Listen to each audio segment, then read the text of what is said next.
Hello, I'm Chris Fowler for SportsCentury. In the spring of 1998, baseball's image, still tainted by a prolonged strike 4 years earlier, was dramatically improved by the game's most admired individual feat, the home run. Mark McGwire and Ken Griffey Jr. provided the early fireworks, powering homers at a rate even faster than Roger Maris and Mickey Mantle 37 years earlier. By mid-season, Cubs right fielder Sammy Sosa, who had never hit more than 40 homers in a year, had crashed the party with a record 20 in June. For the 10-year veteran, his emergence into the spotlight had come none too soon. Swung on, belted, left center field, back to the track, to the wall. Sammy waited his whole life for 1998. He wanted to be the great American superstar. Growing up a Dominican, it's kind of a strange dream, but I think he wanted that stage. Sosa sent to drive, deep toward right. Oh, baby, long gone. When that home run chase took off, Sammy was in his element amid all this chaos, and was really kind of a natural-born performer. 1, 2, 3, 1, 2, 3. This was the guy who was not only at ease in the spotlight, but he loved it, he craved it, he wanted it. Stratosphere, Sosa's third of the night. I don't think at that time anybody ever dreamed that this guy would be contending for being one of the greatest home run hitters in the history of baseball. Sammy hits a high fly ball all the way back to left. Can you believe it? Grand slam here for Sammy Sosa. I do not believe it. From June through September, Sammy Sosa kept within striking distance of Mark McGwire, while throwing kisses to his mother with each homer. The nation responded joyfully to the David and Goliath Marathon. When we went across the country in 1998, people came there to watch Sammy Sosa. You know, sometimes 30 and 40,000 just to watch him take BP. We were getting presidents coming in the locker room, Muhammad Ali, they were all there to see Sammy. It was unbelievable. The press conferences after every ball game, if he hit a home run, if he didn't hit a home run, why didn't you hit a home run? The thing that really struck me was how calm Sosa was and how much he kind of seemed to be enjoying the whole thing. Baseball been very, very good to me. We're having a great time. I think people really related to that. You know, it's like well, this can't happen. These guys can't be friends. You know, they're battling. It's like, come on, yes we can. Sammy always had the right thing to say, and he was always with a smile on his face. It was almost like he went to school and somebody had taught him how to act and deal with it. Strategically, he did a very smart thing. He deferred to Mark McGwire. He's the man in United States, I am the man in Dominican Republic. That made Sammy kind of the underdog hero to all the people. You're still having a great time, aren't you? Oh, what a country. Swung on, there she goes! Number 62! Swung on, belted deep toward right. Sosa with the home run, number 64. And Sosa back one in the air. This is going to be number 66. Sammy Sosa enters a new galaxy. Hitting his 66th homer on September 25th, Sosa edged in front of McGwire, if only for 45 minutes. Although he finished with 4 fewer homers than McGwire's record-smashing 70, the energetic slugger took MVP honors with 158 RBIs, led the Cubs into the playoffs, and won the hearts of millions. Sammy Sosa! He didn't want to miss a thing. He showed up at Yankee Stadium for the World Series. He showed up at the White House. They gave him a parade in New York. Sammy was on top of the world. I can remember writing a story about Sammy, and he was absolutely wild about the fact that he was on the cover. With Sammy, it really made an impression on him. I enjoy very much every minute, every homer. I have a chance to play here and put my name in the top. I mean, that's awesome. That's something that I really was looking for. He's really conscious of the perception of what everybody thinks of him as a major league player. That's what he lives for. Sammy Sosa makes his usual sprint. The bleacher crew applauding him wildly in right field. He's added a dimension of entertainment to the fans that no other player's done. And I'm sure there's guys that question that too, you know, what a hot dog, how could he do this? I think some people believe that it's a bit of an act with Sammy Sosa with the great smile. Is this really Sammy? Sammy knows how he's perceived, and Sammy knows what sells. Sammy is all about selling. And he's outgoing in the locker room, you know, obviously as well as he's out in the outfield. So for me, I don't think it's an act. I mean, if it was, it's a pretty good one because that's the way he is all the time. There's another Sammy Sosa who's quite selfish in some ways, who's a prima donna, who I've seen at times treat people badly. When Bruce Kim took over as manager of the Cubs and got the team together, the message was basically, I'm going to treat everybody the same. Nobody's different in here. Well, Sammy stands up and he says, hold on a second right there. I'm a superstar. I'm not getting traded. I'm not going anywhere. Let's be straight about that. And that's Sammy. There's a real edge to him. He carries himself with kind of a regal air and has a temper and has all the things that human beings have, but that he prefers not to show publicly. Sammy is the famous guy, but he's still a hard guy from the streets of the Dominican. There is a tough exterior that he's never lost. As a national holiday yourself, how do you feel about the Brewers of Guinness petitioning to make ESPN Classic?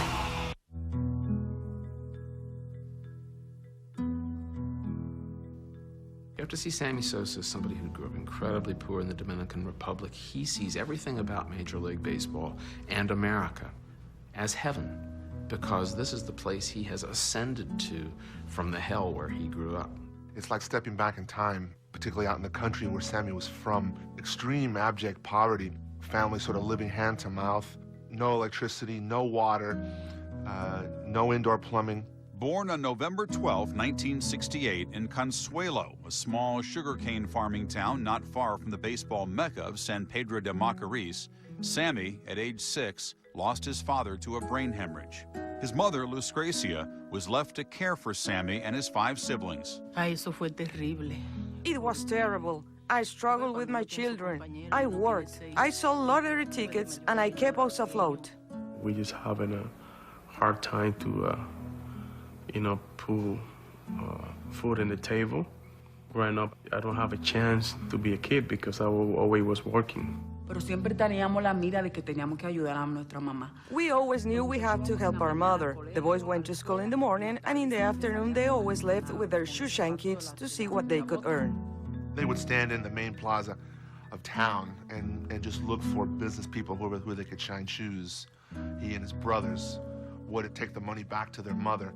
He will never forget a Mother's Day, and he knows that her mother smoked, and he worked that day so hard to buy 1 cigarette, not the whole package, just 1 cigarette.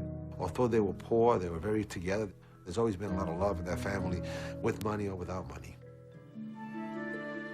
When he wasn't working, Sosa was searching for a way out of poverty.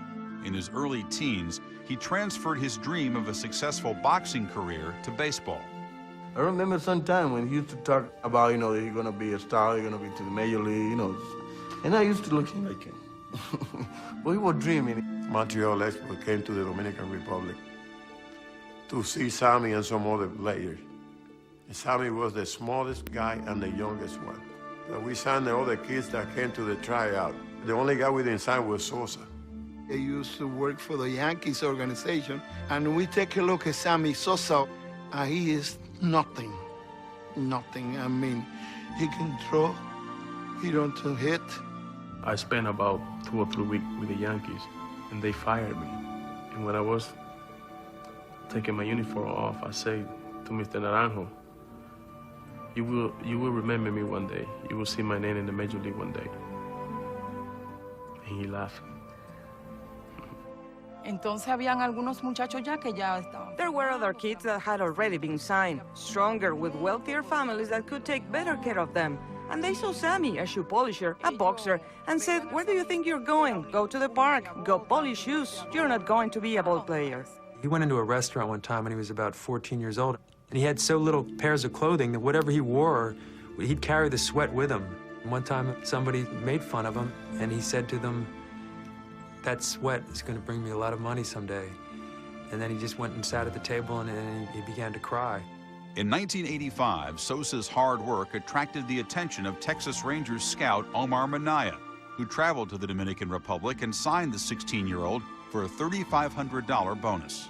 He felt a lot of pressure to succeed, and in succeeding for him in baseball was his family succeeding and coming out of poverty.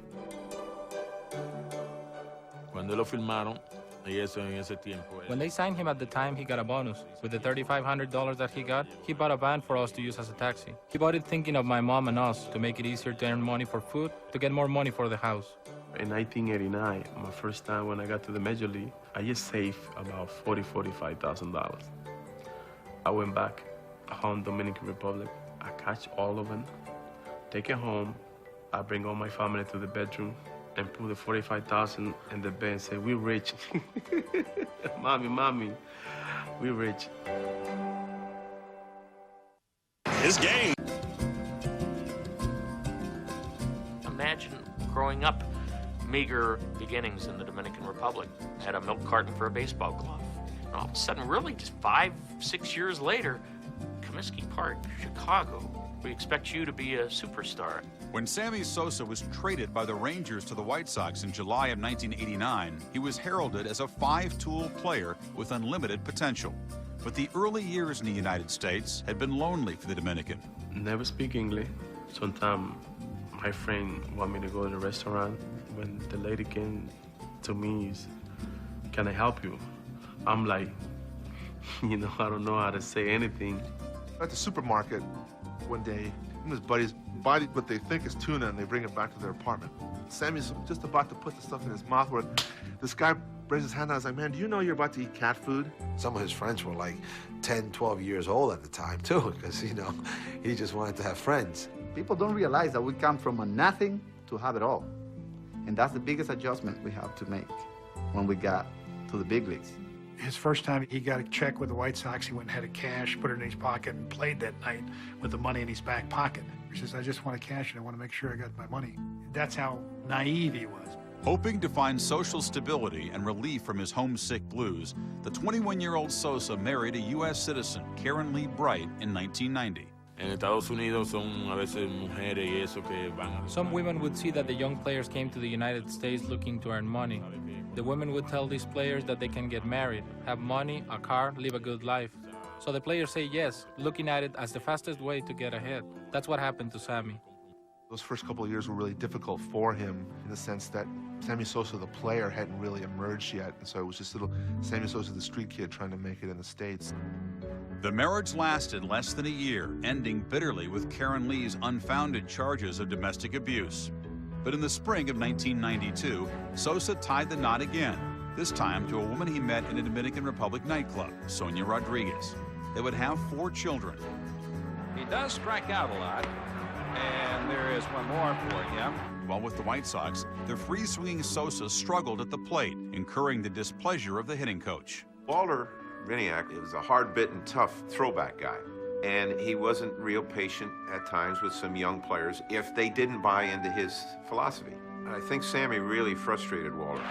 Sosa spanned 149 times, making it even 150. Sammy swung at everything. Could have been a hot dog wrapper, bubblegum wrapper. If it was coming forward and white, Sammy was hacking. 1991, we had to send him to the minor leagues. I remember when I sent him down, he had tears in his eyes. He gets sent back to AAA, and when his mother had just arrived to the DR for the first time, finally, after years of struggling, mom's gonna come and see what a success her son is. At that point, there had to have been doubts in his mind as to whether this whole thing was gonna happen for him. But winds of change blew in the spring of 1992. The White Sox sent Sosa across town to the Cubs. They say, "We traded you for George Bell." I'm like, "You really?" "Yes." I say, "Thank you very much. You don't know what you do for me. Thank you very much. I appreciate it. I'm out of jail. I'm leaving." He had the innate ability, the speed to be able to do things, and the instincts to be able to do things. But he was a diamond in the rough that needed a lot of shining up. When you played against him, there were certain things that you knew you could get away with. It was a good bet he wasn't going to hit the cutoff man, so you could go ahead and take the extra 90 feet. We're playing against the Expos, and he's playing center field. and Gary Carter was at third base, and a fly ball goes into center field. He catches the ball, and sure enough, Gary takes off, and he threw a perfect strike to Harry Carey in the press box. Despite moments of wildness in the outfield, Sosa settled in at Wrigley, and in 1993, he was the first Cub to join the coveted 30-30 club.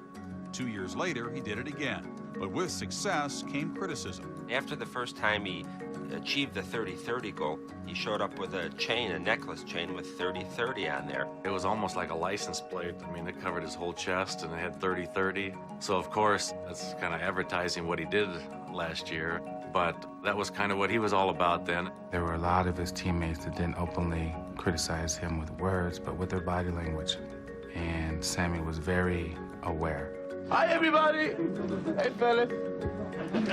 You miss me? You know, you're not going to like all your teammates. You're not going to get along with them. But the important thing is you respect them. And I think guys respected Sammy. So did the front office. In June of 1997, Sosa signed the third largest contract in the major leagues, $42.5 million over 4 years. But as the Cubs remained low in the standings, Sosa's critics stayed on point. People sort of saw his numbers as being hollow, and there came to be the phrase Sammy Sosa. He was a guy who, yeah, he hit well or whatever, but what did it mean? A big change came in 1997. The Cubs hired Jeff Pentland as their hitting coach in the middle of that year. Now, Sammy's the type of guy who doesn't really trust or warm up to people right away, but somehow, some way, he and Jeff Pentland hit it off. The things I went to Sammy about was to slow him down, put a little more finesse in his hitting. All of a sudden, he was starting to hit Greg Maddux. He was starting to hang in there against Kurt Schilling. The big-name guys. And that was different than what we'd seen in the past. Sosa's home run totals and batting average improved dramatically. Meanwhile, a new public role was emerging for Sammy that made hitting a baseball seem simple by comparison. April is open house month. Now more than ever, your local... I take that back. With dozens of the hottest cars to choose from, there's a reason Avis is your other car. Sammy Sosa, a two-run shot. He really is a really important player in the history of Latin players in baseball, really heralding the arrival of the Latin player to the dominant role that they are now. It was Sammy Sosa was the one who was sort of leading the way. Off the field, Sosa built a free clinic in San Pedro de Macorís, and when a hurricane pounded his homeland in 1998, he contributed to the disaster relief work. For far more than baseball, Sammy Sosa, you're a hero in two countries tonight. Thank you. Then, in 2002, a new challenge came at him, high and tight. Before a major league drug testing program was put in place, Sports Illustrated columnist Rick Riley approached Sosa about taking a steroids test. He had said that he wanted to be the first guy in line to be tested. So I came to him and said, why wait? He just flipped out. He said, who the hell are you to tell me to do this? I thought it was a very curious reaction for a guy that says, I'm not on anything. I think, that person take advantage of my innocence. Everybody know that I'm hardworking. He's a perfect target simply because of that before and after picture. You'd like to believe what he says. Weightlifting in the off-season, legal, nutritional supplements. During the off-season, he lifts an awful lot of weights. He works extremely hard to make himself strong. Nobody works harder than Sammy Sosa. Between 1998 and 2002, Sosa hit 292 homers, the most in baseball history over 5 years. 3-2. Bouncing ball up the middle, a run's gonna score. Then, in June of 2003, his image was badly shaken. They're looking to see what's in the bat. Let's hope that it's just a spot that's rotten as opposed to a spot that's corked. One of baseball's most accomplished and popular players, Chicago Cub Sammy Sosa, is accused of cheating. When he came in the locker room, if you've seen his face, you can just tell that he really didn't know what to do. He broke down in the locker room because he felt so sad. That was a bat that I mainly to use for BP, batting practice to make my fans happy. And I picked the wrong bat. You should have known better. I know what kind of cleats I'm putting on. I know what kind of glove I'm using. I know what I should and should not use while I'm pitching. So Sammy knows. It's a black mark for baseball. It's a black mark for Sammy. The fact of the matter is that we should never be talking about a cork bat for what? There's too little to gain and too much to lose. 76 bats from the Cubs clubhouse and 5 more from the Hall of Fame tested negative for cork. After serving a 7-game suspension and apologizing to his teammates, the once bubbly Latino slipped on his glove and his patented smile and faced his public. How does this guy who has thrived on adulation, now he's going to Baltimore and a kook is coming out of the stands and throwing cork at him. Now he's going on the road to Cincinnati and getting booed. All that immediate hostility toward him, I think, really had a tremendous blow to the gut to him, that how could people think this of me?